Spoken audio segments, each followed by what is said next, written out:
Hello everybody, I hope you all are doing good. I am Deepika from Learno Hub, एक ऐसा free learning platform जहां पर आप पढ़ सकते हैं physics, chemistry, maths, biology and SST absolutely for free only at learnohub.com।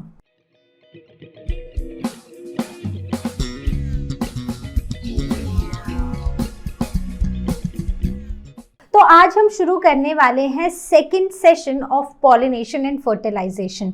तो हमने सेल्फ पॉलिनेशन पढ़ा, क्रॉस पॉलिनेशन पढ़ा, हमने वो कंडीशंस पढ़ी जिनके अंडर सेल्फ पॉलिनेशन या क्रॉस पॉलिनेशन होती है। तो आज हम पढ़ेंगे क्रॉस पॉलिनेशन के एजेंट्स के बारे में और साथ ही साथ फर्टिलाइजेशन के बारे में। So without wasting any time, let's get started.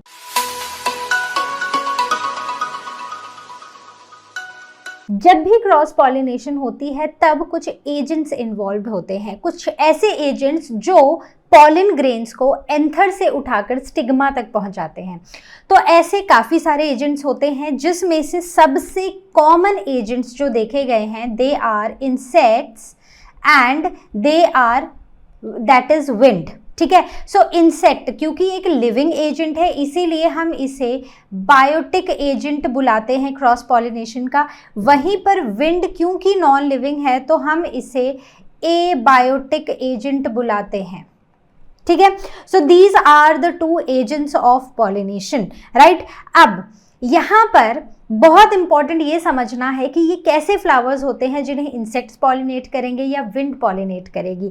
वैसे ही there are some more agents like birds and there are animals, right. तो देखा गया है कि सबसे ज़्यादा इंसेक्ट्स में जो मेजरली जो इंसेक्ट पॉलिनेट करता है या क्रॉस पॉलिनेशन में हेल्प करता है दे आर बीज। वो कौन है? They are the bees. ठीक है, अब मैं आपके सामने ना एक कंडीशन रखती हूँ और आप मुझे बताना कि क्या होगा। ठीक है, अब देखो मेरे पास ये दो फ्लावर्स हैं, एक तो आपको शायद काफ़ी क्लियरली दिखाई भी दे रहा है, लेकिन एक है वो है तो फ्लावर लेकिन काफ़ी छोटा है, बहुत ही छोटा सा एक फ्लावर है। ठीक है, तो मेरा क्वेश्चन ये है कि इन दोनों फ्लावर्स में कौन सा फ्लावर आपको ज़्यादा अट्रैक्ट कर रहा है। अगर मैं आपके सामने दोनों फ्लावर रखूं, ठीक है, या आप एक छोटे बच्चे के सामने भी दोनों फ्लावर रखें, तो कौन सा फ्लावर है जो पिक होगा? तो चाहे छोटा बच्चा हो, चाहे आप हो, चाहे मैं हूँ, हम तो यही वाला फूल लेंगे। क्यों? क्योंकि जितना बड़ा फूल है ना उतना बड़ा फूल हमें अपनी तरफ अट्रैक्ट कर रहा है। और ज़्यादातर इन बड़े फूलों में, बड़े सुंदर दिखने वाले फूलों में कुछ खुशबू भी होती है और ये नेक्टर भी ज़्यादा प्रोड्यूस करते हैं। ठीक है, तो यही कुछ क्वालिटीज़ हैं जो फ्लावर्स में होती हैं और जिसकी वजह से उसके पॉलिनेटिंग एजेंट्स बदल जाते हैं। तो देखते हैं कैसे। सबसे पहले हम पढ़ेंगे इंसेक्ट पॉलिनेटेड फ्लावर्स, और इंसेक्ट पॉलिनेटेड फ्लावर्स को हम एंटोमोफिलस भी बुलाते हैं। तो इन्हें बुलाते हैं एंटोमोफिलस। तो इनका मतलब होता है एंटोमो। एंटोमो वर्ड का मतलब होता है इंसेक्ट, इसका मतलब है इंसेक्ट, और फिलस का मतलब है अफिनिटी। ठीक है, सो इट मीन्स अफिनिटी। तो ऐसे फ्लावर्स जिनकी तरफ इंसेक्ट्स अट्रैक्ट होते हैं। ठीक है, तो यहाँ पर अगर किसी भी इंसेक्ट को अगर अट्रैक्ट होना है टुवर्ड्स अ फ्लावर, तो देखो इंसेक्ट क्या है? एक जीता जागता एक एजेंट है, एक लिविंग ऑर्गेनिज्म है। तो लिविंग ऑर्गेनिज्म कहीं ना कहीं ब्यूटी की तरफ तो अट्रैक्ट होता है ना। तो यहाँ पर क्या होगा कि अगर ये फूल बड़ा है, अगर ये फूल ब्राइट है, अगर ये फूल कुछ फ्रेग्रेंस प्रोड्यूस कर रहा है और बहुत सारा नेक्टर रिवॉर्ड में अगर देने को तैयार है इंसेक्ट को, तो एक इंसेक्ट उसकी तरफ आएगा। तो इसका मतलब जो इंसेक्ट पॉलिनेटेड फ्लावर्स होंगे वो लार्ज होंगे। ठीक है, वो कैसे होंगे? They will be large, they will be brightly coloured, they will emit some scent या फिर फ्रेग्रेंस, और वो नेक्टर भी प्रोड्यूस करेंगे।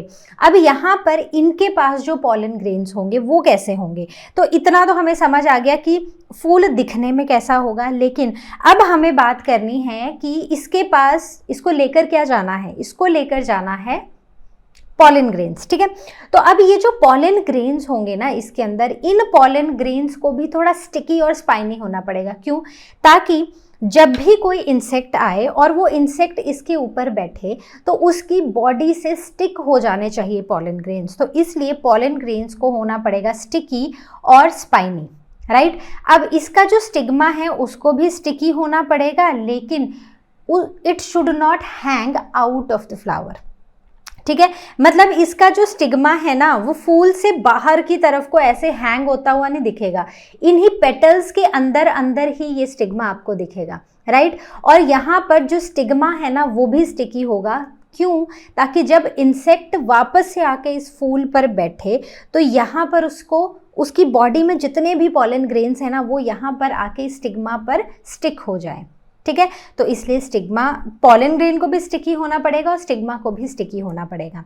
The next is flower in clusters to make them conspicuous. अब देखो कुछ फ्लावर्स हमने पढ़े थे, कुछ फ्लावर्स ऐसे होते हैं ना जो छोटे होते हैं लेकिन ताकि वो अच्छे से दिखाई दें। जैसे ये वाला जो फ्लावर था ना ये ग्रास का फ्लावर था और ये फ्लावर ना सिंगल ऐसा ही था, it was not at all sticky. अब अगर आप इसका ध्यान से अगर इसकी पेटल्स भी देखो ना दे आर वेरी स्मॉल, और इसका जो रिप्रोडक्टिव वाला पार्ट है ना दैट इज़ वेरी मच मतलब बाहर को है, it is basically hanging out of the flower, ठीक है। बहुत ही ओपन सा फ्लावर है और बाहर को इसके सारे जो रिप्रोडक्टिव पार्ट्स हैं वो क्लियर हैं।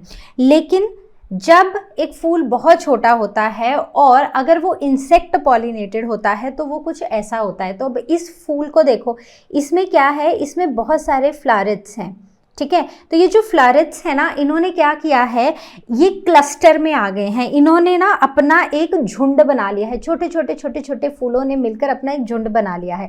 जब आप इस फूल को देखोगे ना तो ये आपको ऐसे एक बड़ा सा फूल दूर से दिखाई देगा, लेकिन जब आप पास आओगे तो आपको पता चलेगा कि छोटे छोटे छोटे छोटे फूलों ने मिलकर एक बड़ा सा फूल बनाया है, जैसे कि सनफ्लावर में होता है, ठीक है। तो यहाँ पर जब भी कोई इंडिविजुअल फ्लावर है अगर वो छोटा है तो वहाँ पर जो फ्लावर है ना वो क्लस्टर में होते हैं। ये इसका एक एग्जाम्पल डेलिया भी है and this is a jasmine flower, ठीक है, जो मैंने आपको दिखाया है। Now this was about the insect pollinated flowers. तो क्योंकि लिविंग एजेंट था तो फूल को सुंदर, फ्रेग्रेंट और कुछ रिवॉर्ड देना भी ज़रूरी है, ठीक है। तो रिवॉर्ड क्या दिया उन्होंने? रिवॉर्ड दिया उन्होंने नेक्टर। अब आते हैं wind pollinated, the second commonest type of what pollinating agent, right. तो विंड पॉलिनेटेड फ्लावर्स, तो विंड पॉलिनेटेड फ्लावर्स मतलब एनिमोफिलस, ठीक है। एनिमो का मतलब होता है विंड और फिलस का मतलब फिर से होता है अफिनिटी, राइट। तो यहाँ पर जो फ्लावर्स होते हैं ना वो यूजुअली स्मॉल होते हैं, जैसे ये है ना छोटा सा फूल, बस ऐसे छोटे छोटे फ्लावर होंगे और जब तक आप इसको ध्यान से नहीं देखोगे ना आपको दिखाई भी नहीं देगा कि ज़मीन पे कोई फूल है। So they are not brightly coloured और इनसे ना कोई खुशबू भी नहीं आती है, ना ही ये किसी तरह का नेक्टर प्रोड्यूस करते हैं। क्यों? क्योंकि जो एजेंट इनको पॉलिनेट कर रहा है ना वो खुशबू से अट्रैक्ट हो रहा है, ना ही उसको नेक्टर चाहिए और ना ही उसको फूल की सुंदरता से कोई फ़र्क पड़ता है। तो इसलिए ये फूल बिल्कुल वैसे नहीं होते हैं। तो लेकिन यहाँ पर जो स्टेमन होते हैं, स्टेमन क्या होता है? So this is filament, this is anther and together they make what? स्टेमन। तो ये जो स्टेमन्स होते हैं ना ये काफ़ी लंबे होते हैं and they hang out of the flower, तो फ्लावर से बाहर को ये हैंग करते हैं। एग्जाम्पल इन केस ऑफ मेज, तो अगर आप मेज में देखो ना तो ये मेल इन्फ्लोरेसेंस है, तो इसके जो मेल पार्ट है, जो इसके स्टेमन है, they are quite long and they are hanging out of the flower. अब क्या होगा जब हवा चलेगी ना तो हवा चलने से यहाँ पर पॉलन ग्रेन्स इन एंथर से उड़ेंगे और उड़कर कहीं फीमेल जो स्टिग्मा है उस पे जाकर लैंड हो जाएंगे या फीमेल फ्लावर पे जाके लैंड हो जाएंगे। Then the anthers they are large and loosely attached to the filament, तो यहाँ पर ये वाला जो पार्ट होता है एंथर, ठीक है, what is it? This is anther. तो यहाँ पर एंथर काफ़ी लूज अटैच होता है अपने फिलामेंट के साथ, तो इसी की वजह से ये बहुत ही ईजिली इससे डिटैच होके हवा के साथ उड़ जाता है, ठीक है। और एंथर के अंदर ही क्या होते हैं? रिकॉल करो, क्या होता है? पॉलन ग्रेन्स होते हैं। नाउ यहाँ पर अगर हम पॉलिन की बात करें तो पॉलिन्स काफ़ी ज़्यादा क्वांटिटी में बनते हैं। वहीं पर जो इंसेक्ट पॉलिनेटेड फ्लावर्स थे वहाँ पर नेक्टर तो बहुत ज़्यादा बन रहा था, लेकिन वहाँ पर जो पॉलिन ग्रेन्स बन रहे थे दे वर वेरी लेस। उनका जो अमाउंट था that was quite less as compare to the wind pollinated flowers. क्यों?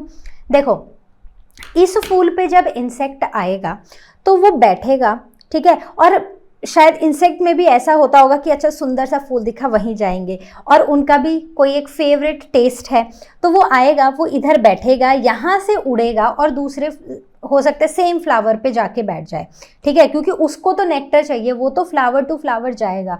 तो यहाँ पर जो पॉलिनेशन के चांसेस है ना वो बहुत ज़्यादा हैं, राइट, क्योंकि इंसेक्ट को क्या चाहिए, इंसेक्ट को नेक्टर चाहिए, तो इसलिए वो आएगा ही आएगा। लेकिन वहीं पर अगर हम विंड पॉलिनेटेड फ्लावर की बात करते हैं तो हवा अननोइंगली पॉलिनेट कर रही है, लेकिन हवा को नहीं पता कि वो अपने साथ पॉलिन ग्रेन्स को उड़ा कर लेके जा रही है। तो यहाँ पर जो पॉलिन ग्रेन्स है ना वो बहुत ज़्यादा क्वांटिटी में प्रोड्यूस करने पड़ते हैं ताकि एटलीस्ट कुछ पॉलिन ग्रेन्स सही जगह पर लैंड हो और पॉलिनेशन हो सके, ठीक है। पॉलिनेशन होगी तभी फर्टिलाइजेशन होगी, right. So I hope this is also clear. Now the next is the pollen grains, they are very light and they are dry and smooth and they are carried easily by the wind. अब यहाँ पर ना जो pollen grains बन रहे हैं उनको क्योंकि हवा से उड़ के जाना है तो उनको काफ़ी लाइट होना पड़ेगा, ड्राई होना पड़ेगा और उनको स्मूथ भी होना पड़ेगा ताकि वो बहती हवा के साथ बहते जाएं, ठीक है। Next is stigmas are feathery. अब यहाँ पर जो स्टिग्मा होता है ना, जो फीमेल रिप्रोडक्टिव पार्ट होता है, so we will draw it over here, ये तो ये वाला जो पार्ट है ना, सो दिस इज स्टिग्मा। तो स्टिग्मा को ना काफ़ी फेदरी होना पड़ेगा। फेदर मतलब फेदर्स, ठीक है, फेदर सबको ही पता है।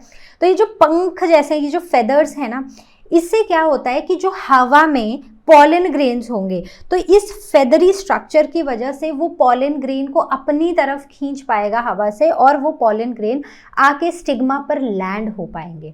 तो इसलिए स्टिग्मा फेदरी है and it hangs out of the flower to trap the pollen grain. तो अगर आपको याद होगा तो हमने लास्ट सेशन में ना 2 तरह के फ्लावर्स पढ़े थे, तो कुछ ओपन फ्लावर्स थे और कुछ क्लोज थे। तो क्लोज्ड में क्या था कि सब कुछ फूल के अंदर था, ठीक है, तो वहाँ पर किसी तरह इंसेक्ट या विंड के पहुँचने के चांसेस नहीं थे। तो वहाँ पर ये था कि सेल्फ पॉलिनेशन ही होगी।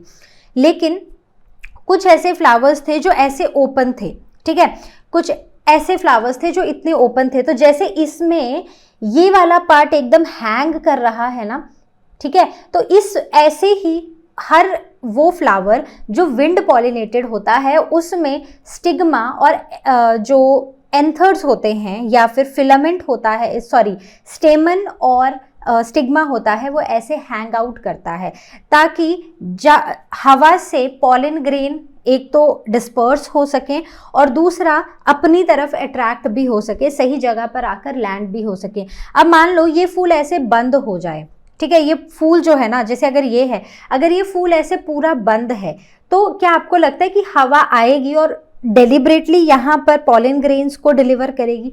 नहीं, ऐसा नहीं होगा। इसी के लिए फूल जो है ना वो खुद में ये मॉडिफिकेशंस लाते हैं ताकि पॉलिनेशन हो सके, right. So I hope this much is clear. तो यहाँ पर ये होता है कि अगर हल्की सी हवा भी आई ना तो हल्की सी हवा के साथ पॉलिन ग्रेन्स उड़ जाते हैं और शायद सही जगह पर पहुंच जाएं। तो ऐसे में इन फ्लावर्स को एक और नाम भी दिया जाता है, दैट इज वर्सेटाइल फ्लावर्स, ठीक है। तो कौन से फ्लावर्स? Versatile flowers. क्लियर? चलो अब चलते हैं नेक्स्ट। तो नेक्स्ट है हमारा एक comparison between wind pollinated and insect pollinated flowers. तो कुछ ऐसे फ्लावर्स होते हैं जो यूनिसेक्सुअल होते हैं, तो वहां पर हमें विंड की ज़रूरत पड़ती है, ठीक है। तो मतलब जो विंड पॉलिनेटेड फ्लावर्स हैं वो यूनिसेक्सुअल होते हैं, वो एकदम ऐसे दिखने में एकदम ऐसे मुरझाए हुए, जैसे कहाँ गया वो हमारा फूल, जैसे कि ये है, ठीक है, फूल है लेकिन जैसे हम फूलों को इमेजिन करते हैं कि बहुत ब्राइट, कलरफुल, फ्रेग्रेंट होगा, वैसा नहीं होगा। So they are non fragrant and they do not have nectar, ठीक है। तो यहाँ पर no nectar, right. Then next insect pollinated flowers काफ़ी ब्राइट कलर के होते हैं, ठीक है, फ्रेग्रेंट होते हैं और वो सिक्रीट करते हैं क्या, nectar. Nectar is a reward for insects. Next is they produce grains. Pollen grains produced are large in number. बहुत सारे होते हैं ताकि जब वो हवा के साथ उड़ के जाएं तो सभी नहीं लेकिन एटलीस्ट कुछ पॉलिन ग्रेन्स सही स्टिग्मा पर लैंड करके पॉलिनेशन हो सके और फिर फर्टिलाइजेशन हो. Next one is the pollen grains are produced less in number. So as compared to wind pollinated flowers, जो insect pollinated flowers होते हैं उनमें जो pollen grains बनते हैं वो काफ़ी कम होते हैं नंबर में. Now the pollen grains are small, light and smooth. तो पॉलन ग्रेन्स छोटे छोटे होते हैं, हल्के होते हैं और काफ़ी स्मूथ होते हैं.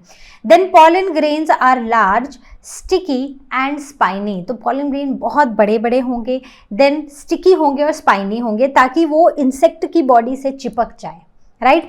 The stigma they are long, they hang out of the petals, they are feathery and sticky. ठीक है. तो यहाँ पर जो स्टिग्मा होता है ना वो काफ़ी मतलब वो होता है, लंबा होता है. ठीक है, जैसे यहाँ पर इसका मैं आपको दिखा रही थी.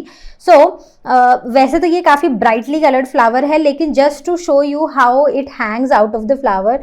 यहाँ पर अगर आप स्टिग्मा देखोगे ना, it is hanging out of the flower. Right. और ये इसका जो पेटल्स हैं और पेटल्स भी हैंग करती हैं, दे आर फेदरी. स्टिग्मा काफ़ी फेदरी होता है. लेकिन इन insect pollinated flowers the stigma is deep in Corolla and it is small. तो जो इंसेक्ट पॉलिनेटेड फ्लावर्स होते हैं उनका स्टिग्मा जो पेटल्स होती हैं, पेटल्स के अंदर होता है, काफ़ी अंदर होता है और वो छोटा होता है as compare to the wind pollinated flowers. The next one is stamens are long and they protrude above petals. तो यहाँ पर भी वही है कि स्टेमन लंबा होगा और पेटल्स के बाहर होगा ताकि हवा से एंथर डिस्पर्स हो सके. यहाँ पर stamens may be with in the Corolla tube. तो ये हो सकता है कि ये जो कोरोला की ट्यूब है ना, मतलब ये इन पेटल्स के अंदर भी हो सकता है in case of insect pollinated flowers. Now coming on to the water pollinated flowers. कुछ ऐसे फ्लावर्स जिन्हें हम हाइड्रोफिलस भी बुलाते हैं. हाइड्रो का मतलब होता है वाटर, फिलस का मतलब होता है affinity. Right. So these are the flowers which are pollinated by water. तो ऐसे जो फ्लावर्स होते हैं they are large. ठीक है. तो उनका जो नंबर होता है पॉलन ग्रेन्स का वो काफ़ी ज़्यादा होता है क्योंकि यहाँ पर भी क्या इन्वॉल्व है, एक एबायोटिक एजेंट. अब पानी बहा के पॉलन ग्रेन को कहाँ ले जा रहा है आप उसको गाइड नहीं कर सकते हो. तो यहाँ पर भी बहुत सारे पॉलन ग्रेन्स एक फ्लावर को बनाने पड़ते हैं. Then the pollen grains of some plants have same specific gravity as that of water so that they can float below the surface of water. तो अगर ये हमारा पानी का सरफेस है तो यहाँ पर ज़्यादातर फूल ऐसे होते हैं जो कि यहाँ पर बिल्कुल पानी के सरफेस के नीचे वो फ्लोट करते रहते हैं और ऐसे फ्लोट करने से ये होता है कि पानी के बहाव के साथ वो जा रहे हैं. अब जैसे ही उन्हें अपना फूल मिलेगा, फीमेल फ्लावर अगर मिलेगा तो वो वहाँ पर जाकर पॉलन ग्रेन शेड कर देंगे. दूसरे में ज़्यादातर ऐसा होता है, ज़्यादातर जो मेल फ्लावर्स होते हैं वो कुछ ऐसे होते हैं कि वो पानी के सरफेस पर ही फ्लोट करते रहते हैं. जैसे ये फ्लावर है, ये मेल फ्लावर्स हैं. ठीक है. तो ये क्या करेंगे, ये पानी के सरफेस पे फ्लोट करते रहेंगे और पानी के बहाव के साथ चलते रहेंगे. जैसे ही इन्हें यहाँ पर एक फीमेल फ्लावर मिल गया वैसे ही क्या होगा, ये यहाँ पर क्या करेंगे, पॉलन ग्रेन्स का ट्रांसफ़र कर देंगे. यहाँ पर हो जाएगा पॉलन ग्रेन्स का ट्रांसफ़र. समझ आ गया. तो इसका एक एग्जाम्पल है वेलिसनेरिया. ये हमने काफ़ी बार ये वाला एग्जाम्पल पढ़ा है अपनी लोअर क्लासेस में भी. So this happens mainly in aquatic plants. ठीक है. तो जो भी वाटर पॉलिनेटेड फ्लावर्स हैं वो maximum of them they are aquatic plants. ठीक है. So I hope this much is clear. Now coming on to अच्छा हाँ, there is one more thing, कई ऐसे एक्वेटिक प्लांट्स हैं जैसे कि लोटस है, तो lotus is not a water pollinated flower, ठीक है, वो एक इंसेक्ट पॉलिनेटेड फ्लावर है। तो इसका मतलब ये है कि सारे के सारे एक्वेटिक प्लांट्स जो हैं वो वाटर पॉलिनेटेड ही नहीं होते हैं, कुछ इंसेक्ट भी होते हैं, कुछ इंसेक्ट पॉलिनेटेड भी होते हैं, या फिर विंड पॉलिनेटेड भी होते हैं। तो वो क्या करते हैं कि जब वो मेच्योर होते हैं, सो flowers they come above the surface of the water. अब यहाँ पर इंसेक्ट्स पॉलिनेट करते हैं या फिर हवा से पॉलिनेशन उनका होता है, राइट। तो हर एक्वेटिक प्लांट वाटर पॉलिनेटेड नहीं होता है। Okay, now coming on to the bird pollinated flowers, तो उन्हें हम ऑर्निथोफिलस बुलाते हैं। सो ऑर्निथो का मतलब होता है बर्ड्स, ठीक है। तो इसके दो एग्जाम्पल्स हैं, सो this is begonia and this is कैना, ठीक है। तो ये है बिगोनिया और कैना। तो ये आपको याद होगा, इसको हम ना ओलिएंडर भी बुलाते हैं। आपको याद होगा कि जब हम ना लीफ के बारे में हमने पढ़ा था, तो इस तरह की हमने एक लीफ पढ़ी थी, ठीक है, ये ऐसी एक लीफ पढ़ी थी, ये वाला हम लीफ का स्ट्रक्चर पढ़ चुके हैं, राइट। सो दिस इज कैना, ओलिएंडर जिसे हम बुलाते हैं, ठीक है। So this is oleander flower plant, ठीक है। तो यहाँ पर जो ये दोनों ही फ्लावर्स हैं ना, so one is this, right. So this is a begonia और these flowers they are pollinated by birds. तो इनकी पॉलिनेशन में बर्ड्स ही काम करते हैं, ठीक है। Okay, so remember the examples. Now next comes is the elephant pollinated. तो क्या आपने कभी सोचा था कि एलिफेंट्स भी पॉलिनेट करते होंगे? Exactly, they are also the pollinating agents. तो ऐसे फ्लावर्स को हम बुलाते हैं एलिफोफिली, ठीक है। तो एलिफो मतलब एलिफेंट और फिली मतलब अफिनिटी, राइट। तो ऐसे फ्लावर्स जो एलिफेंट के थ्रू पॉलिनेट होते हैं, तो ऐसे फ्लावर्स, ये एक बड़ा सा फ्लावर है, इसका नाम है रेफेल्सिया। और ये हमें ना कहाँ मिलेगा? ऑफ कोर्स फॉरेस्ट में इतना बड़ा सा फूल मिलता है। अब ये क्या होता है कि ये जो फूल है ना, ये काफ़ी बड़ा है और ये होता है ग्राउंड सरफेस पर, ठीक है, सॉरी, तो ये होता है ग्राउंड पर। अब यहाँ पर जो जब एलिफेंट चलता है तो उसके पाँव से, अब जब वो इस फ्लावर के ऊपर स्टेप करेगा तो इस फ्लावर से पॉलन ग्रेन उसके पाँव से चिपक जाएंगे। अब जब ये एलिफेंट चलता जाएगा और आगे जाके फिर किसी और मतलब सेम ही फ्लावर पे वो फिर से स्टेप करेगा, तो यहाँ पर पॉलन ग्रेन शेड हो जाएंगे उस फ्लावर पर और हो जाएगी पॉलिनेशन। तो अननोइंगली यहाँ पर एलिफेंट्स भी पॉलिनेशन कर रहे हैं, ठीक है। तो एग्जाम्पल याद रखना है कौन सा फ्लावर है वो, right. Now coming on to our next topic, that is artificial pollination. मतलब एक ऐसी पॉलिनेशन जो कि आर्टिफिशियली हो रही है, मतलब कि ना उनको बर्ड्स कर रहे हैं, ना उसको विंड कर रही है पॉलिनेट, ना एलिफेंट्स है ना बर्ड्स है, कोई भी नहीं है। उनको पॉलिनेट करने वाले हैं कौन? उनको पॉलिनेट करने वाले हैं हम। दैट इज आर्टिफिशियल पॉलिनेशन, ठीक है। तो आर्टिफिशियल पॉलिनेशन में क्या होता है? पॉलिनेशन में क्या होता है? पॉलिनेशन में होता है कि पॉलिन ग्रेन्स को ट्रांसफर करना है from anther to the stigma, ठीक है, यही पॉलिनेशन होता है। तो जब वर्ड आर्टिफिशियल जुड़ गया ना, तो मान लो कि यहाँ पर ह्यूमंस का हाथ है, ठीक है, तो यहाँ पर क्या होता है कि पॉलन ग्रेन्स का ट्रांसफर होता है from the anther to the stigma by man himself. मतलब कि हम सभी जो प्लांट ब्रीडर्स होते हैं ना, आजकल ये उनका काम है, साइंटिस्ट का काम है, ठीक है। तो इसको एक और नाम दिया जाता है आर्टिफिशियल क्रॉसिंग। तो आज से बहुत साल पहले एक एंशिएंट सिविलाइजेशन थी जिसका नाम था बेबीलोनियम, जो आज मतलब वो मेसोपोटामियन सिविलाइजेशन थी, और आज के टाइम पर ना वो जगह है इराक और सीरिया में। तो वहाँ पर ना एक बहुत ही कॉमन प्रैक्टिस थी कि वहाँ पर मेल फ्लावर्स को डस्ट किया जाता था ओवर द फीमेल फ्लावर्स, ठीक है। तो उस टाइम पर they did not new anything about कि कौन सा फीमेल फ्लावर है या कौन सा मेल है, या फिर they have no idea about the sexuality of the flowers, और ना ही उनको पॉलिनेशन का कुछ पता था। But this was a trend at that time, ठीक है। तो वहाँ पर ना वो लोग पाम का यूज़ करते थे, ये मतलब फ्लावर एक मेल फ्लावर को डस्ट करने का ऑन द फीमेल फ्लावर, ठीक है। तो उस टाइम तक उनको इतना नहीं पता था कि ऐसा भी कुछ हो सकता है। तो आज के टाइम में जो साइंटिस्ट हैं वो आर्टिफिशियल पॉलिनेशन या आर्टिफिशियल क्रॉसिंग की हेल्प लेते हैं। क्यों? ताकि वो कुछ न्यू वेराइटीज़ बना सके। ठीक है, वो क्या बना सके? कुछ नई वेराइटीज़, ऐसी नई वेराइटीज़ जो हमारे लिए हेल्पफुल हों। तो इसलिए ना यहाँ पर आर्टिफिशियल क्रॉसिंग चलती रहती है। तो अब यहाँ पर दो मेन स्टेप्स हैं आर्टिफिशियल क्रॉसिंग या आर्टिफिशियल पॉलिनेशन के। पहला स्टेप है इमैस्कुलेशन और दूसरा है बैगिंग। देखो बहुत ही सिंपल है, बिल्कुल टेंशन लेने की ज़रूरत नहीं है। ई जहाँ पर भी ये वर्ड ई आता है ना, यहाँ पर इन बायोलॉजी इसको समझ लो रिमूवल। ठीक है, और मैस्कुलिन मतलब we are talking about something male part और समथिंग रिलेटेड टू मेल्स। ठीक है, तो यहाँ पर क्या होता है कि जैसे हमारे पास ये एक फ्लावर है, ठीक है, ऐसा ही फ्लावर इन्होंने यहाँ पर दिखाया हुआ है।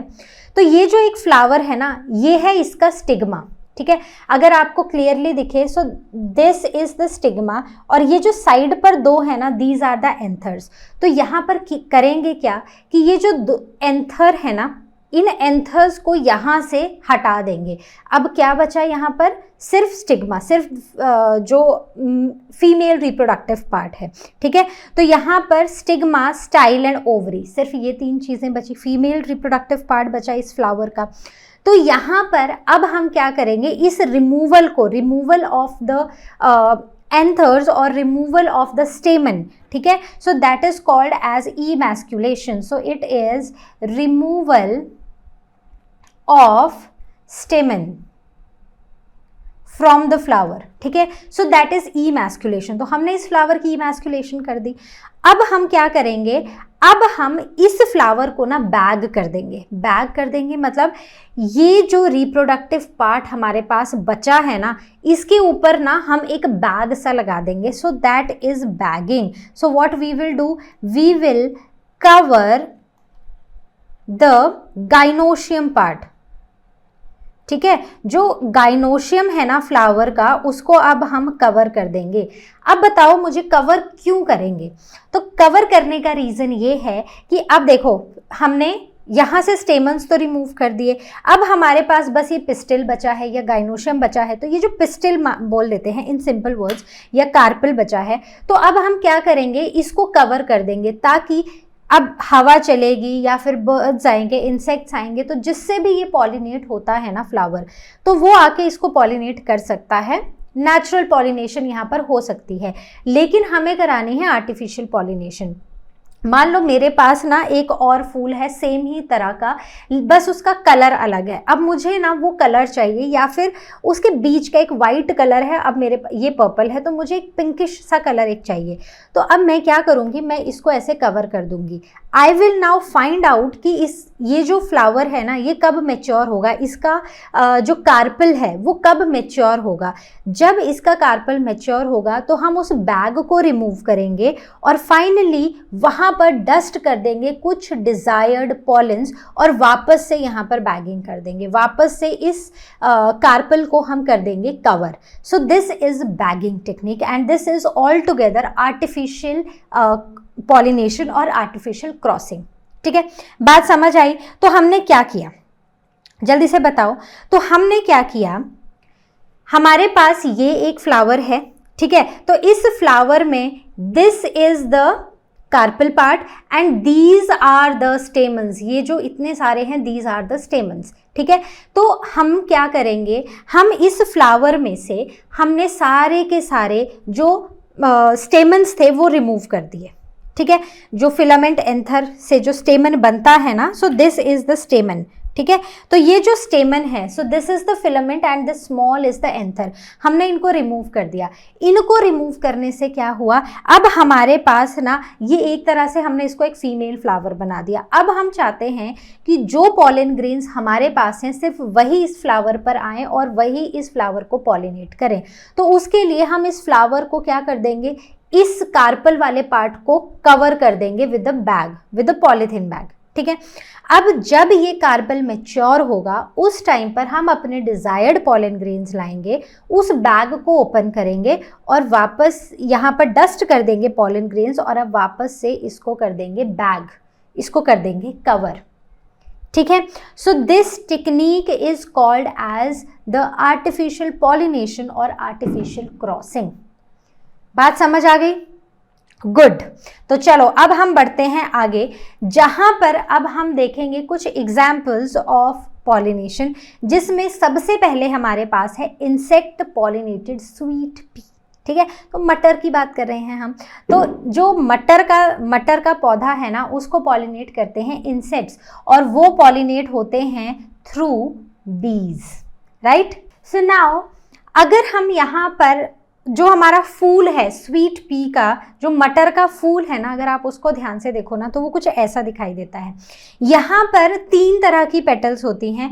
एक तो होती हैं यहाँ पर स्टैंडर्ड पेटल्स। ठीक है, कौन सी पेटल्स होती हैं? So there are standard petals, then there उसके अंदर को होती हैं विंग पेटल्स, और उसके अंदर होती हैं कील पेटल, और यहाँ पर ये जो ग्रीन कलर के स्ट्रक्चर्स हैं दे आर द सेपल्स। तो ये हो गया हमारा एक पूरा का पूरा फ्लावर। ठीक है, तो ये बड़ी बड़ी petals they are the standard petals. उसके अंदर ऐसे विंग शेप की जो होती हैं दे आर विंग पेटल्स, और उससे भी छोटी होती हैं कील पेटल्स। ठीक है, अब हमने ये सारी पेटल्स निकाली, तो अब हमारे पास ये वाला स्ट्रक्चर आ जाएगा। ठीक है, अब इस स्ट्रक्चर को अगर आप ध्यान से देखो ना, तो इस स्ट्रक्चर में ना ये है हमारा एक स्टेमन, जिसमें ये फिलामेंट है, और ये क्या है? एंथर। तो अगर आपको याद हो तो हम ऑलरेडी पढ़ चुके हैं अबाउट दीज कंडीशंस, जहाँ पर एंथर्स ग्रुप में होते हैं या फिर अलग होते हैं, और अलग अलग तरह की वेरिएशंस आती है। तो वहाँ पर हमने स्वीट पी के बारे में पढ़ा था।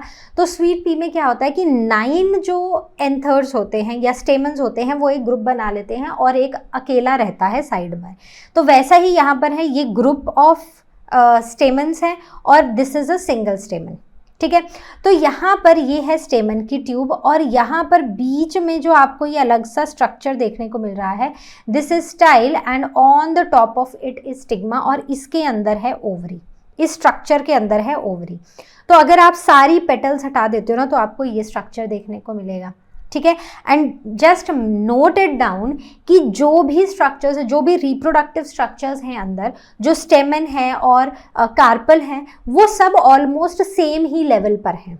जैसे हमने पढ़ा था, किसमें हमने पढ़ा था ना, क्रॉस पॉलिनेशन में क्या होता है कि क्रॉस पॉलिनेशन उन फ्लावर्स में काफ़ी ज़्यादा देखने को मिलती है जिसमें जो स्टेमन है और जो कार्पल है ना, उनकी पोजिशंस अलग अलग होती हैं। ठीक है, तो वहां पर 2 कंडीशंस थी, या तो स्टेमन काफ़ी नीचे होगा और जो कार्पल है, जो स्टिग्मा है, वो काफ़ी ऊपर होगा, या फिर ऐसी कंडीशन जहां पर कार्पल नीचे होगा और स्टेमन काफ़ी ऊपर होंगे। तो वो काफ़ी दूर दूर है सेम फ्लावर में, तो उस केस में क्या होती है? क्रॉस पॉलिनेशन होती है। तो यहाँ पर इस पी प्लांट में अगर आप ध्यान से देखो ना, तो यहाँ पर ना दोनों ही male and female reproductive part काफ़ी पास पास में है। ठीक है, तो अब यहाँ पर होता क्या है कि जब एक इंसेक्ट आता है, क्योंकि स्वीट पी ना एक इंसेक्ट पॉलिनेटेड फ्लावर है, तो यहाँ पर जब भी एक इंसेक्ट आता है और वो बैठता है ना, तो ये जो विंग पेटल हैं और उसके नीचे ये वाले जो कील पेटल्स हैं, ठीक है, विंग पेटल और कील पेटल, ये ऐसे अंदर को, क्योंकि वो बैठेगा, इंसेक्ट आके ऊपर बैठेगा तो प्रेशर पड़ेगा और वो क्या होगा? वो दबेगी। तो जब वो दबती है ना, तो वो इंसेक्ट के, अगर दिस इज द इंसेक्ट, तो वो इंसेक्ट के जो नीचे वाला हिस्सा है ना, उससे जाके टच होती हैं। अब जब ये सेम इंसेक्ट बैठा होता है किसी और फ्लावर पे, तो वहाँ पर भी क्या होता है कि ये जो नीचे वाला हिस्सा होता है ना, यहीं पर पॉलन ग्रेन स्टिक हुए होते हैं। तो अब क्या होता है कि जब ये टच होगा इस फ्लावर के पेटल से, तो अब यहाँ पर ये क्या कर देगा? यहाँ पर ये छोड़ के चला जाएगा पॉलन ग्रेन्स। ठीक है, और हो सकता है कि इस फ्लावर से भी कुछ पॉलन ग्रेन्स वो ले जाए। तो अब क्या होगा कि ये जो पॉलन ग्रेन्स हैं, ये किसी ना किसी तरह यहाँ पर आके इन पेटल से स्टिग्मा पर आ जाएंगे और स्टिग्मा पर हो जाएगी पॉलिनेशन। और दूसरा केस, अगर मान लो इस यहाँ पर किसी तरह से ये स्टिग्मा तक नहीं पहुँचते हैं पॉलन ग्रेन्स, तो भी यहाँ पर चांस है कि यहाँ पर सेल्फ पॉलिनेशन हो जाए। क्यों? क्योंकि अगर हम इसको ध्यान से देखें, जैसा मैंने आपको बताया था कि स्टेमन और कार्पल दोनों की पोजीशन ऑलमोस्ट इक्वल लेवल पर है। मतलब ऐसा नहीं है कि बहुत दूर दूर हैं, सेम इक्वल लेवल पर ही दोनों हैं, स्टेमन भी और कार्पल भी।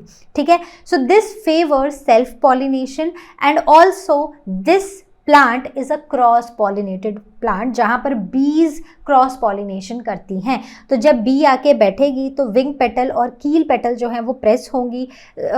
जो इंसेक्ट की बॉडी के नीचे वाले हिस्से में जितने भी पॉलन ग्रेन्स होंगे वो शेड हो जाएंगे यहाँ पर, और साथ ही साथ ये इंसेक्ट कुछ पॉलन ग्रेन्स अपने साथ स्टिक करके भी ले जाएगा, और जब वो दूसरे फ्लावर पे बैठेगा तो वहाँ पर जाके उन पॉलन ग्रेन्स को शेड कर देगा। So there are chances of self pollination as well as cross pollination. ठीक है, तो बात समझ आ गई। तो यहाँ पर पॉलन ग्रेन्स और पॉलन ग्रेन जो है वो जैसे ही शेड होंगे तो वहाँ पर हो जाएगी पॉलिनेशन। ठीक है, next is the wind pollinated flower. तो इसका जो एग्जाम्पल है दैट इज मेज। तो यहाँ पर हम मेज की बात करने वाले हैं। तो मेज का पौधा कुछ ऐसा दिखता है, सभी ने खाया है ना वो भुट्टा, तो बस उसी की हम बात कर रहे हैं। तो यहाँ पर अगर आप इसकी मेल इनफ्लोरेसेंस देखो, जो टैसल्स है ना they are on the top of the flower, और जो फीमेल इनफ्लोरेसेंस है ना वो कुछ ऐसे दिखाई देती है हमें। ठीक है, अब जैसे कि आप देख रहे हो कि यहाँ पर जो मेल इन्फ्लोरेसेंस है ना it is on the top of the flower, और जितने भी ये एंथर्स हैं they are loosely attached.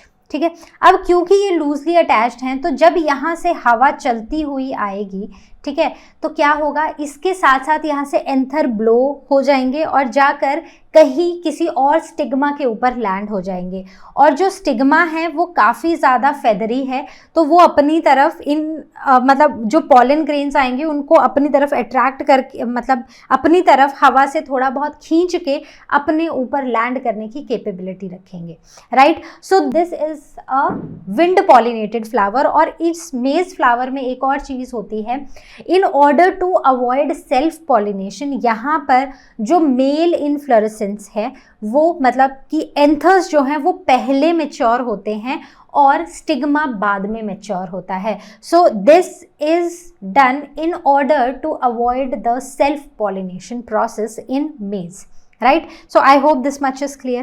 Now coming on to the topic that is fertilization. Fertilization का क्या मतलब है कि जब दो गैमीट्स मिल जाते हैं, जो ये यूनियन होता है दो गैमीट्स का, so that is called as fertilization. So it is the union of nuclei of male and female gamete. अब यहाँ पर ना जो एक फ्लावरिंग प्लांट होता है वहाँ पर दो गैमीट्स होते हैं। कौन से गैमीट्स होते हैं? One is the male gamete जिसे हम पॉलन ग्रेन बुलाते हैं।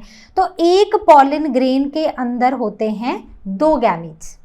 ठीक है, दूसरा होता है फीमेल गैमीट जो कि होता है ओव्यूल। ओव्यूल कहाँ होता है? ओव्यूल होता है इस स्वॉलन पार्ट के अंदर, और इसके अंदर ये जो छोटे छोटे स्ट्रक्चर्स हैं इन्हें बुलाते हैं ओव्यूल्स। राइट, तो इन्हीं ओव्यूल्स के अंदर होते हैं फीमेल गैमीट। अब यहाँ पर जो पॉलन ग्रेन्स है वो कहाँ हैं? They are inside this structure जिसे हम बुला रहे हैं एंथर। राइट, तो अब दोनों ही गैमीट्स को थोड़ा थोड़ा सा देखते हैं। सबसे पहले है पॉलन ग्रेन। तो पॉलन ग्रेन क्या है? एक डबल वॉल्ड है, जो सेल है ना वो डबल वॉल्ड है। तो यहाँ पर देखो, एक ये आउटर वॉल है और एक ये इनर वॉल है। तो आउटर वॉल को हम बुलाते हैं एक्साइन, और जो अंदर वाली वॉल है उसे हम बुलाते हैं intine. Clear? Exine and intine. अब यहाँ पर अगर आप देखोगे ना तो ये जो पूरी की पूरी वॉल है ना, इसमें बीच में ना आपको कहीं पर एक पोर देखने को मिलेगा, एक छोटा सा पोर होता है। तो ये वही पोर होता है जहाँ से पॉलन ट्यूब बनना शुरू होती है। ठीक है, बाकी ये जो एक्साइन होती है it is one of the hardest substance that is known. तो कोई भी केमिकल या फिर कोई भी टेम्परेचर, कोई भी पीएच इस एग्जाइन को हिला नहीं सकता, ब्रेक नहीं कर सकता है। कोई एंजाइम इसको डाइजेस्ट नहीं कर सकता है। बस यहाँ पर एक छोटा सा पोर बचता है जहाँ से पॉलन ट्यूब की जर्मिनेशन होती है पॉलन ग्रेन से। राइट, अब यहाँ पर जो न्यूक्लियस है ना वो दो में डिवाइडेड होता है। न्यूक्लियस एक तो होता है, एक न्यूक्लियस होता है जिसे हम ट्यूब न्यूक्लियस बुलाते हैं, और दूसरा न्यूक्लियस होता है जिसे हम जेनरेटिव या फिर इसे हम मेल न्यूक्लियस भी बुलाते हैं। तो दोनों का मतलब क्या है वो मैं यही बता देती हूँ। ट्यूब न्यूक्लियस, अब देखो पॉलन ग्रेन जब लैंड हो गया स्टिग्मा पे तो उसको क्या करना है, उसको बनानी है पॉलन ट्यूब। तो इस पॉलन ट्यूब को बनाने में जो गाइड करता है ना, that is this tube nucleus. और दूसरा है मेल या जेनरेटिव न्यूक्लियस। तो ये वो न्यूक्लियस है जिसके अंदर मेल गैमीट्स होते हैं, राइट। तो जो जाके फर्टिलाइजेशन करेंगे वो होते हैं मेल न्यूक्लियस के अंदर या फिर जेनरेटिव न्यूक्लियस के अंदर।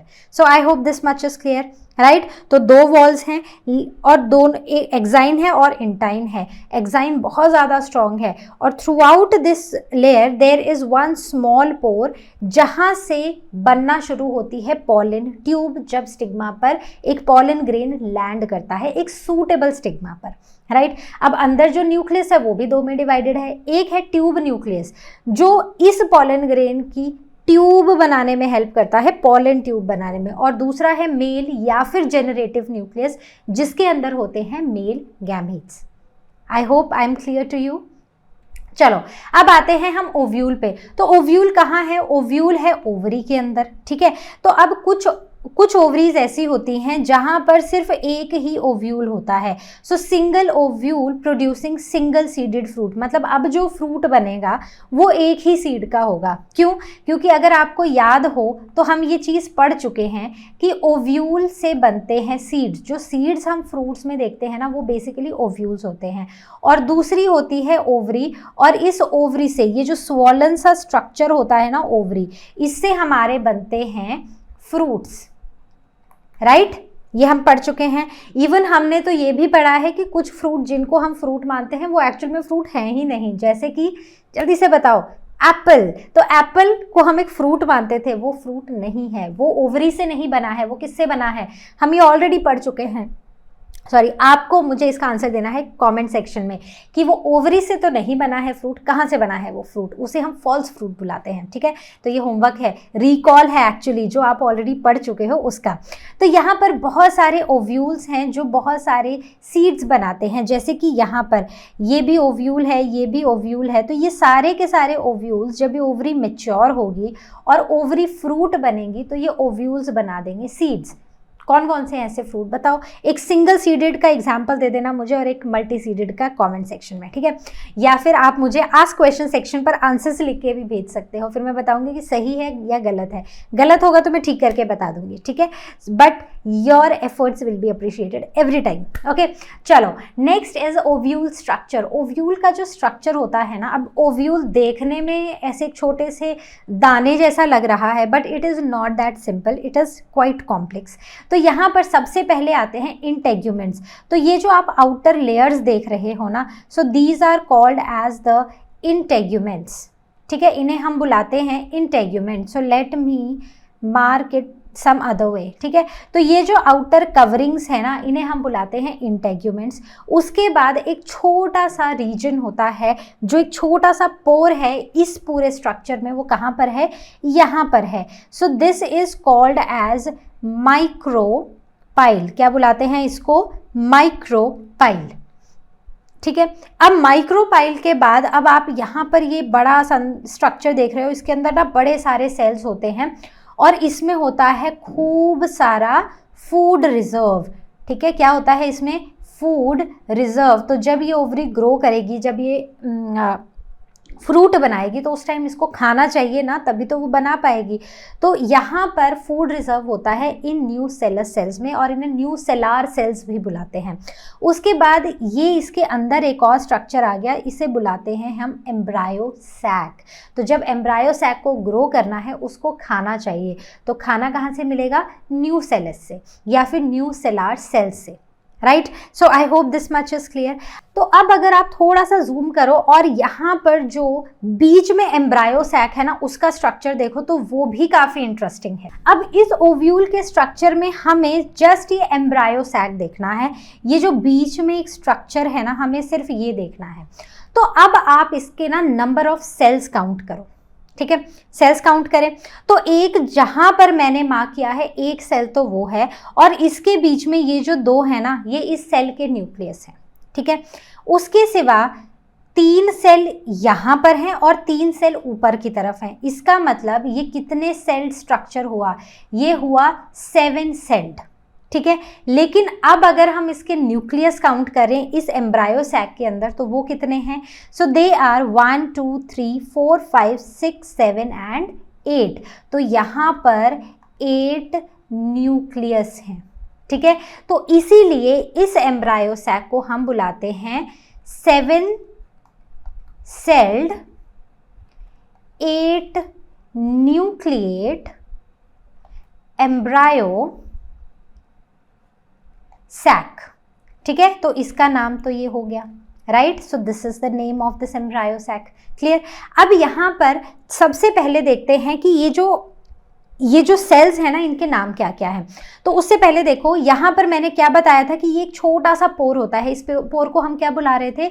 We were calling it micropyle. तो इसीलिए इस वाले एंड को हम बुलाते हैं माइक्रोपाइलर एंड, ठीक है। ये थोड़ा सा आउट ऑफ द बुक है अभी आपके लिए, लेकिन स्टिल जस्ट रिमेंबर इट, ज़्यादा नहीं, बस थोड़ा सा याद रख लो। और इसके ऑपोजिट एंड को हम चलाजल एंड बुलाते हैं, वो अभी हम नहीं पढ़ेंगे। सो दिस इज द माइक्रोपाइल और इस एंड को हम माइक्रोपाइलर एंड बुलाते हैं। तो यहाँ पर क्या होता है कि जो पॉलन ट्यूब है ना, वो यहीं से एंटर करती है, ठीक है। यहीं से पॉलन ट्यूब आती है और उसके पास होते हैं क्या? दो मेल न्यूक्लियस, ठीक है। अब होता क्या है कि यहाँ पर एक जो बड़ा सा सेल आप बीच में देख रहे हो, so this is called as the egg cell. तो एक न्यूक्लियाई आके इसके साथ फ्यूज कर जाता है और फर्टिलाइजेशन हो जाती है। और बीच इसके साथ में जो आप दो और न्यूक्लियस देख रहे हो या सेल्स देख रहे हो basically, so they are the synergids. क्या बुलाते हैं? साइनर्जिड्स। तो एग सेल है वो बड़ा सा है और उसके साथ में ही दो छोटे छोटे सेल्स हैं जिन्हें हम साइनर्जिड्स बुला रहे हैं, राइट। यहाँ पर जो बीच में न्यूक्लियस है ये है और ये है, तो इन्हें हम बुलाते हैं पोलर न्यूक्लियाई। क्या बुलाते हैं? Polar nuclei. अब उसके बाद अगर हम दूसरे एंड पर जो चलाजल एंड है उस तरफ देखें तो वहाँ पर भी ना हमें ये 3 सेल्स देखने को मिल रहे हैं और इन सेल्स को हम बोलते हैं एंटीपोडल सेल्स, ठीक है। तो इन्हें क्या बुलाते हैं? Antipodal cells. तो सारे सेल्स के नाम याद हो गए। जो माइक्रोपाइल की तरफ है वहां पर हैं 2 साइनर्जिड्स और एक बड़ा सा सेल जिसे हमने एग सेल बुलाया है। उसके बाद उसके ऑपोजिट एंड पे 3 सेल्स हैं जिन्हें हम एंटीपोडल सेल्स बुला रहे हैं और बीच में एक बड़ा सा सेल है जो हमने ये बाहर मार्क किया था। तो इसके पास 2 न्यूक्लियाई हैं जिन्हें हम पोलर न्यूक्लियाई बुला रहे हैं और इस सेल को हम बुलाते हैं सेंट्रल सेल, ठीक है। तो कहीं कहीं पर आप इसको पढ़ोगे लार्ज सेंट्रल सेल जिसके पास 2 पोलर न्यूक्लियाई हैं, राइट। तो ये समझ आ गया पूरा का पूरा एम्ब्रायो का structure. So there are 7 cells but there are 8 nuclei. तो एक बड़ा सा सेल है जिसके पास 2 पोलर न्यूक्लियाई हैं, ठीक है। एक है माइक्रोपाइलर एंड पे। तो माइक्रोपाइलर एंड पे याद रखना कि पॉलन ट्यूब आ रही है तो वहां पर एग सेल ही होगा और एग सेल के साथ होते हैं 2 साइनर्जिड्स और उसके ऑपोजिट की तरफ होते हैं 3 एंटीपोडल सेल्स, राइट। तो ये समझ आ गया 8 न्यूक्लिएट 7 सेल्ड स्टेज है ये, right. Now the germination of pollen grain. तो हमने पढ़ा कि पॉलिनेशन हुआ, transfer of pollen grain from anther to the stigma. तो अब देखो ये जो पॉलन ग्रेन है ना ये स्टिग्मा पे पहुंच चुका है। अब ये पॉलन ग्रेन जर्मिनेट करेगा या नहीं वो डिपेंड करता है कि ये कौन सी स्पीशीज का है। अगर तो ये दोनों सेम स्पीशीज के हैं तो यहाँ पर होगा कुछ केमिकल रिएक्शन और इस केमिकल रिएक्शन की वजह से यहाँ पर जो स्टिग्मा है ना, स्टिग्मा विल सिक्रीट शुगर्स, ठीक है। स्टिग्मा सिक्रीट करेगा शुगर और यहाँ पर जर्मिनेशन शुरू हो जाएगी एक पॉलन ट्यूब की, ठीक है। तो यहाँ पर क्या होगा कि एग्जाइन, हमने वो पढ़ा था ना, एक कवरिंग है, और इस कवरिंग में ही ना ये एक्साइन है और इंटाइन है, और यहाँ पर एक छोटा सा पोर देखने को मिलता है। तो जहाँ पर वो पोर होगा वहाँ से एक पॉलन ट्यूब ग्रो करना शुरू हो जाएगी। तो पॉलन ट्यूब जैसे जैसे नीचे को आते जाएगी, पॉलन ट्यूब जो है वो ग्रो करती जाएगी, एंजाइम से यहाँ पर जो स्टाइल है वहाँ पर डिग्रेडेशन होती जाएगी, और पॉलन ट्यूब ऐसे ऐसे ऐसे करके यहाँ पर बनती जाएगी। अब ये पॉलन ट्यूब बनती जा रही है, फाइनली ये पहुंचेगी इस रीजन पे। इसे हमने क्या बुलाया था? We called it micropyle. ठीक है, इसे हमने बुलाया था माइक्रोपाइल। अब जब ये पॉलन ट्यूब बनी थी तब यहाँ पर थे 2 सेल। ठीक है, एक कौन सा था? एक था मेल न्यूक्लियाई या जेनरेटिव सेल, सॉरी, और एक कौन सा था? एक था ट्यूब न्यूक्लियस। ठीक है, तो इसका मतलब कि जब ये पॉलन ट्यूब बनी है तो अब यहाँ पर ना 3 न्यूक्लियस आते हैं। 2 तो होते हैं मेल न्यूक्लियाई और एक होता है ट्यूब न्यूक्लियाई, राइट। तो मतलब सेम ही ट्यूब में अब हमारे पास 3 न्यूक्लियाई चलते हुए आ रहे हैं। सबसे आगे चलता हुआ आ रहा है हमारा कौन सा? Tube nuclei. ठीक है, ट्यूब न्यूक्लियाई का काम है इस ट्यूब को बनने में हेल्प करना, इस ट्यूब को डायरेक्शन देना कि कहाँ को बनना है और कहाँ को जाना है, राइट। तो अब यहाँ पर क्या होता है? ऐसा ही कुछ होता है कि ये ट्यूब न्यूक्लियस है और ये जनरेटिव न्यूक्लियस है। ठीक है, तो यहाँ पर इसके अंदर 2 मेल गैमीट्स हैं। यहाँ पर क्या है? इसका काम है सिर्फ उसको गाइड करना कि कहाँ को बनानी है ट्यूब। तो यहाँ पर जब ये पॉलन ट्यूब बनना शुरू हुई तो ट्यूब न्यूक्लियस आगे आगे चला, जनरेटिव न्यूक्लियस पीछे पीछे चला। अब जैसे जैसे ये आगे बढ़ते रहे, यहाँ पर आगे 2 स्पर्म न्यूक्लियाई और यहाँ पर ट्यूब न्यूक्लियस। ठीक है, अब जब ये पहुंचेगा यहाँ पर, जब ये जो न्यूक्लियस, जब ये पॉलन ट्यूब है ना, जब ये यहाँ पर पहुंचेगी तो यहाँ पर ये कुछ फिंगर लाइक प्रोजेक्शंस होंगी। ठीक है, दोनों तरफ। इन दोनों ही सेल्स को हमने बुलाया है साइनर्जिड्स।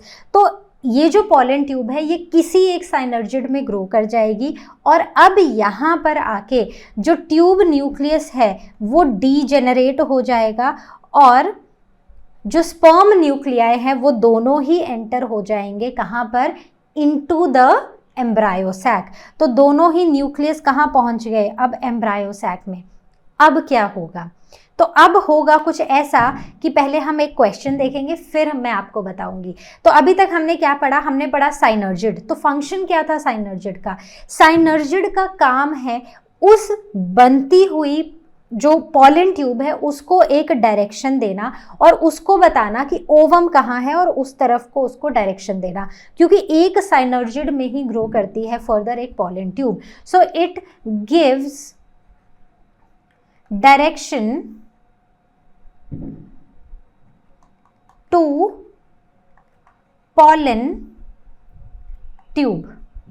ठीक है, और दूसरा ये काफ़ी इंपॉर्टेंट है, देखो प्लांट रिप्रोडक्शन में, और यहाँ पर ना ये ट्यूब तब ग्रो करना स्टॉप हो जाती है या फिर ये रप्चर कर देती, ये साइनर्जिड्स इस ट्यूब को ग्रो करना बंद कर देते हैं या इसको रप्चर कर देते हैं, और फाइनली यहाँ पर रिलीज हो जाते हैं 2 स्पर्म न्यूक्लियाई। ठीक है, राइट। तो इसका काम है पॉलन ट्यूब को एक डायरेक्शन देना। फाइनली जब वो जगह पर पहुंच गई है, अब इस पॉलन ट्यूब की ग्रोथ को स्टॉप करना, इसको रप्चर करना, ताकि इसमें से 2 स्पर्म न्यूक्लियाई बाहर निकल जाए। अब उसके बाद क्वेश्चन ये है कि what part does stigma play in the process of fertilization. तो फर्टिलाइजेशन के प्रोसेस में स्टिग्मा का क्या काम है? तो इसका बड़ा इंपॉर्टेंट काम है। सबसे पहला इसका काम है ये रिकॉग्नाइज करना कि ये जो पॉलन ग्रेन लैंड हुआ है ना, क्या ये सही पॉलन ग्रेन है या नहीं। तो एक बार इसने ये देख लिया कि अच्छा ये सही पॉलन ग्रेन आया है, तो वहाँ पर अब ये शुगर सिक्रीट करती है और पॉलन ट्यूब की जर्मिनेशन शुरू कर देती है from stigma into the style and it reaches till ovary. ठीक है, तो यहाँ पर क्या होगा? ये जो पॉलन ग्रेन है ये यहाँ से शुरू होगा, इट विल ग्रो। ठीक है, ये ग्रो होता जाएगा टिल इट रीचेस ओवरी। तो इसको ग्रो कराना, इसका ये पता लगाना कि ये सही पॉलन ग्रेन है या नहीं, तो वो कौन कराएगा? वो कराएगा एक स्टिग्मा। अब क्वेश्चन आता है कि जो 2 मेल न्यूक्लियाई पॉलन ट्यूब ने अब डिलीवर कर दिए थे, तो वो उनका क्या होगा, तो उनमें से एक जो है वो यहाँ पर आएगा और इस एग सेल के साथ फ्यूज़ कर जाएगा, और जो दूसरा न्यूक्लियाई था वो यहाँ पर आएगा और इन दोनों पोलर न्यूक्लियाई के साथ फ्यूज़ कर जाएगा। तो जब एग सेल के साथ यहाँ पर फ्यूजन होगा तो बनेगा जाइगोट, और जब ये 3 न्यूक्लियाई आपस में मिलेंगे तो यहाँ पर बनेगा एंडोस्पर्म न्यूक्लियस। ठीक है, तो यहाँ पर इस फ्यूजन को हम बुलाते हैं ट्रिपल फ्यूजन, क्योंकि यहाँ पर 3 न्यूक्लियाई जो हैं वो आपस में फ्यूज़ कर रहे हैं। अब क्योंकि 2 न्यूक्लियाई आए थे, एक एग सेल के साथ फ्यूज़ होके जाइगोट बन गया और एक 2 पोलर न्यूक्लियाई के साथ फ्यूज़ होके एंडोस्पर्म न्यूक्लियस बन गया।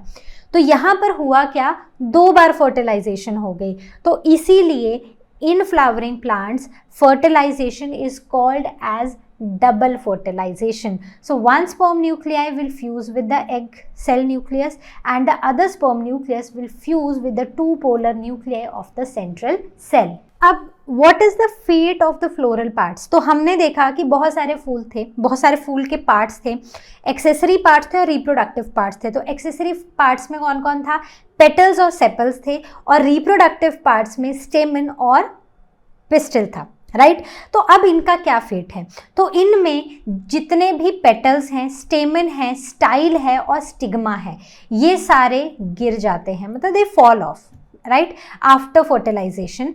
उसके बाद लेकिन कई जगह पर ये देखा गया है कि कैलिक्स हो सकता है कि फ्लावर के साथ या जो फ्रूट है उसके साथ ही रहे, हो सकता है कि वो भी फॉल ऑफ हो जाए।